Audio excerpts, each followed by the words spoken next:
Hello everyone, class 6 maths zone exercise 8.2 question number 3. Find the value of x in each of the following proportions. यानी दिए गए proportions में x का value हमें find out करना है। तो ये ऑलरेडी आपको बताया गया है कि प्रोपोर्शन में दो रेशियोज दिए गए होते हैं। दो रेशियोज में यदि एक टर्म को हमें फाइंड आउट करना होता है तो उसके लिए फॉर्मूला यूज होता है product of means equal product of extremes.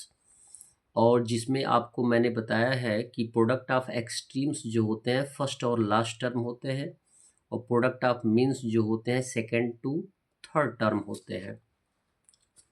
तो जिस टर्म में यानी एक्सट्रीम में या मीन्स में जिसमें भी x आता है जिसको हमें फाइंड आउट करना होता है उसे हम एट फर्स्ट लाने का प्रयास करते हैं।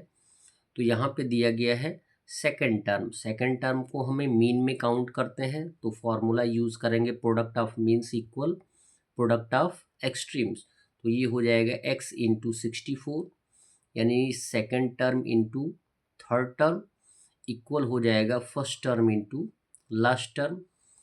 अब हमें x का वैल्यू फाइंड आउट करना है तो x के साथ जो कांस्टेंट टर्म है 63 उसे हम ट्रांसफ़र करेंगे तो एज ए डिवीज़न हो जाएगा। तो ये होगा 27 इंटू 84/63। अब इसे हम रिड्यूस करें तो 3 9 जा 27 और 3 से 63 को रिड्यूस करेंगे तो 21 आएगा। 21 से 84 हम रिड्यूस कर देंगे 4 टाइम्स में। 21 1 जा 21, 21 4 जा हो जाएगा 84। अब x का वैल्यू फाइंड आउट करना है तो 9 इंटू 4 कर देंगे तो आंसर आ जाएगा x का वैल्यू 36। बी दिया गया है x ratio 92 proportion 87 ratio 116। x यहाँ पे फर्स्ट टर्म में है जिसको हम एक्सट्रीम बोलते हैं। तो फॉर्मूला हम यूज़ करेंगे product of extremes equal product of means. यानी जिस प्रोडक्ट में आपको x का वैल्यू फाइंड आउट करना है उसको आप एट फर्स्ट लिख सकते हैं। यानी यदि एक्सट्रीम इक्वल मीन्स होता है तो मीन्स इक्वल एक्सट्रीम हो जाएगा। तो यहाँ पे मल्टीप्लाई करेंगे x इंटू 116 इक्वल हो जाएगा 92 इंटू 87। x का वैल्यू फाइंड आउट करने के लिए 116 को ट्रांसफ़र कर देंगे तो 92 इंटू 87 ऑलरेडी है राइट साइड, बाई हो जाएगा 116। अब इसे रिड्यूस करना आप सीखें कि कौन से टर्म से किसको काटा गया है। तो मैंने आपको ऑलरेडी बताया हुआ है कि स्मॉलेस्ट नंबर 2 से रिड्यूस करना, स्मॉलेस्ट प्राइम नंबर 2 से रिड्यूस करना सीखें।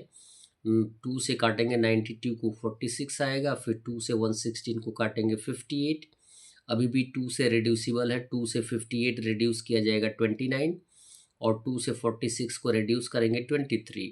29 से 87 कट जाएगा 3 टाइम्स में तो 29 1 जा 29, 29 3 जा हो जाएगा 87। अब हम x का वैल्यू फाइंड आउट करने के लिए 23 इंटू 3 मल्टीप्लाई करके फाइंड आउट कर लेंगे तो आंसर आ जाएगा 69। सी दिया गया है 4 रेशियो 6 प्रोपोर्शन 8 रेशियो x। यहाँ पे x क्या है, एक्सट्रीम टर्म में है, लास्ट टर्म है। तो फार्मूला हम यूज़ करेंगे product of extremes equal product of means. तो ये हो जाएगा x इंटू 4 इक्वल हो जाएगा 6 इंटू 8। 4 को ट्रांसफ़र कर देंगे तो 6 इंटू 8/4 हो जाएगा। 4 से 8 को रिड्यूस कर देंगे तो 6 इंटू 2 मल्टीप्लाई कर देंगे तो x का वैल्यू आ जाएगा 12। डी दिया गया है 5.2 रेशियो 3.9 प्रोपोर्शन x रेशियो 3। अब यहाँ पे x जो है वो थर्ड टर्म में है जिसको हम मीन टर्म बोलते हैं। तो मल्टीप्लाई करेंगे सेकेंड इंटू थर्ड यानी x इंटू 3.9 इक्वल हो जाएगा 5.2 इंटू 3 और फिर 3.9 को ट्रांसफ़र कर देंगे तो ये हो जाएगा 5.2 इंटू 3 ऑलरेडी है, बाई हो जाएगा 3.9।